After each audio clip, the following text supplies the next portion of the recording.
అనకాపల్లి నర్సీ జిల్లా నర్సీపట్నం డివిజన్ పరిధిలోని మగవారపాలెం మండలం ఎర్రకన్నపాలెం అటవీ ప్రాంతంలో అక్రమంగా చెట్లు నరికి రోడ్డు నిర్మాణం చేస్తున్న కొందరు వ్యక్తులను ఫారెస్ట్ అధికారులు అడ్డుకున్నారు.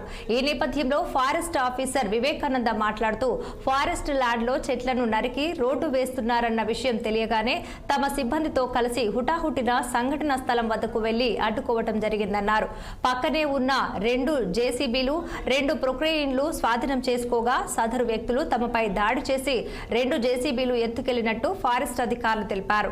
ఇక ఈ విషయంపై పోలీసులకు ఫిర్యాదు చేశామని వెల్లడించారు ఫారెస్ట్ ఆఫీసర్ వివేకానంద. మాకవరపాలెం మండలం కోడూరు గ్రామం 332 సర్వేలో దాదాపు 24 ఎకరాల్లో క్వారీకి అనుమతులు ఇచ్చారు.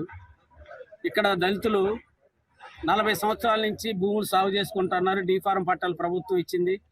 దాదాపు 23 కుటుంబాలు ఉన్నాయి. 23 కుటుంబాల పరిధిలో ఉన్నటువంటి భూముల్లో మామిడి తోటలు, జీడి తోటలు, సరుగుడు మొక్కలు కూడా ఉన్నాయి. ఇప్పుడు ఈ క్వారీలు తవ్వడం వల్ల ఈ భూముల్లోంచి లారీలు వెళ్తా ఉన్నాయి, చెట్లు దెబ్బతింటా ఉన్నాయి.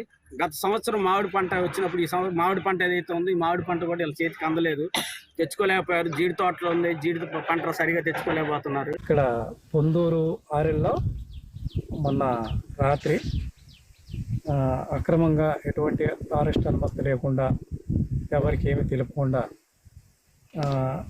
రోడ్డు వేస్తూ ఉంటే మాకు సమాచారం ఉంది. వెంటనే మేము స్టాఫ్తో హుటాహుటికి ఇక్కడికి వచ్చి ఆ జేసీబీ వాహనాలను ఆపి ఆ సంబంధిత వరకు ఇంచుమించు ఒక 500 మీటర్ల వరకు ఇక్కడ నుంచి లోన వరకు వేశారు. వీటితో 15 మీటర్ల దగ్గర ఉంటుంది. ఇలా వేసిన వరకు ఆఫ్ చేసి మేము బండ్లు వస్తే ఇక్కడ ఉన్నాం. ఇక్కడ పొందూరు ఆరెల్లో మొన్న రాత్రి అక్రమంగా ఎటువంటి ఫారెస్ట్ అనుమతి లేకుండా ఎవరికి ఏమి తెలుపకుండా రోడ్డు వేస్తాం.